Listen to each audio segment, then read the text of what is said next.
Hello, আসসালামু আলাইকুম viewers. আর একটি নতুন ভিডিও নিয়ে আপনাদের সামনে উপস্থিত হলাম।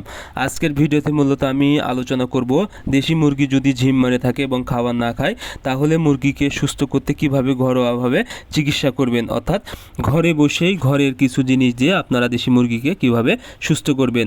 আপনারা যারা দেশি মুরগি পালন করে থাকেন, অনেক সময় দেখা যায় দেশি মুরগি ঝিম মারে এবং খাবার খায় না, যা এইগুলো মুরগি কিন্তু প্রায় 24 ঘন্টার মধ্যে মারা যেয়ে থাকে। এজন্য আপনাদেরকে এরকম অবস্থা হলে মুরগিকে খুব দ্রুত চিকিৎসা নিতে হবে। এখন আপনাদের মুরগি যেহেতু অনেক কম সংখ্যক থাকে এবং বাসায় পালিত দেশি মুরগি, যার কারণে আপনারা কিন্তু ওষুধ কিনতে অনেকটা ঝামেলার মনে করেন, বা দেখা যায় ওষুধ কিনতে যাওয়ার পরে ছোটো প্যাক না পাওয়ার কারণে অনেক বেশি দাম লেগে যায়, যার কারণে আপনারা ওষুধ কিন্তু খাওয়ান না, যার কারণে মুরগি মারা যায় এবং আপনারা আর্থিকভাবে অনেকটাই ক্ষতিগ্রস্ত হয়ে যান। তবে আপনারা যদি প্রাকৃতিকভাবে এবং ঘরের মধ্যেই কিছু জিনিস দিয়ে মুরগিকে কিছু ওষুধ খান, আশা করি আপনাদের দেশি মুরগি খুব দ্রুত সুস্থ হয়ে যাবে। এর জন্য সর্বপ্রথম বুঝতে হবে আসলে মুরগির সমস্যা কী কারণে হয়। অর্থাৎ মুরগির ঝিম মারার কারণ হলো যদি মুরগিকে ঠান্ডা বা সর্দি লাগে এবং মুরগির জ্বর আসে বা এনার্জি কমে যায় এবং পেটের সমস্যা হয়। সর্বপ্রথম যে বিষয়টা সেটা হলো মুরগির জ্বর কমাতে হবে। অর্থাৎ যখনই মুরগি ঝিম মারবে দেখবেন মুরগির শরীর প্রচণ্ড গরম, অর্থাৎ জ্বর এসেছে এবং মুরগি খাবার কম খাচ্ছে। এর জন্য আপনারা কি করবেন, প্যারাসিটামল একটা ট্যাবলেট আপনারা 1/4 1 লিটার পানিতে, এবং অথবা আপনারা নাপা সিরাপ 1 মিলি 1 লিটার পানিতে যদি খাওয়াতে পারেন, আশা করি আপনাদের মুরগি 24 ঘন্টার মধ্যেই সুস্থ হয়ে যাবে এবং জ্বর কমে যাবে।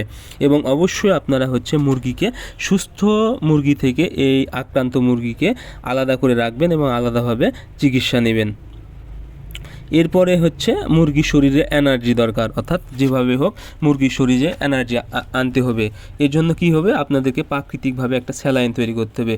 এর জন্য আপনারা ব্যবহার করবেন চিনি 1 গ্রাম 1 লিটার পানিতে, বা 1 চিমটি লবণ এর সাথে ব্যবহার করবেন, এবং সাথে আপনারা 2 ফোঁটা লেবুর রস ব্যবহার করবেন।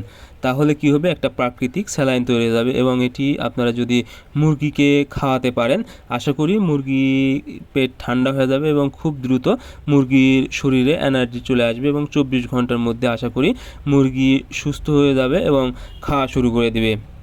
এরপরে কি করবেন, আপনাদের মুরগির শরীরের ভিতরে যে জীবাণু আছে তা মারতে হবে এবং মুরগির শরীরে রোগ প্রতিরোধ ক্ষমতা বৃদ্ধি করতে হবে। এর জন্য কি করবেন, আপনারা 1 গ্রাম 1 লিটার পানিতে রসুন ব্যবহার করবেন এবং আদা আপনারা 1 গ্রাম 1 লিটার পানিতে ব্যবহার করবেন। তাহলে কি হবে, একটা ন্যাচারাল চিকিৎসা হয়ে যাবে। এবং এটা কিন্তু এই আদা এবং রসুন মুরগির শরীরে কিন্তু অ্যান্টিবডি তৈরি করবে বা অ্যান্টিভাইরাল হিসেবে ভালো কাজ করে থাকে এবং রোগ প্রতিরোধ ক্ষমতা বৃদ্ধি করবে এবং সর্দি কাশি যে কোনো সমস্যায় কিন্তু অনেক ভালো কাজ করে থাকে। এবং আপনারা ফিডের সাথে পিঁপে পাতা কুচি কুচি করে ব্যবহার যদি করতে পারেন, তাহলে মুরগির পায়খানার যে সমস্যাটা তা খুব দ্রুত সুস্থ হয়ে যাবে এবং আশা করি 24 ঘন্টার মধ্যে মুরগি নিজে থেকেই খাওয়া শুরু করবে। এই 3টা যদি আপনারা বিষয় লক্ষ্য রাখতে পারেন, আশা করি আপনাদের ঝিম মারা মুরগি এবং যদি খাবার কম খায় তাহলে কিন্তু খুব দ্রুত মুরগি সুস্থ হয়ে যাবে। তবে 24 ঘন্টার ভিতরে সুস্থ না হলে অবশ্যই আপনারা ভেটেরিনারি ডাক্তার দেখাবেন। আজকের ভিডিও পর্যন্ত, ধন্যবাদ সবাইকে, আল্লাহ হাফেজ।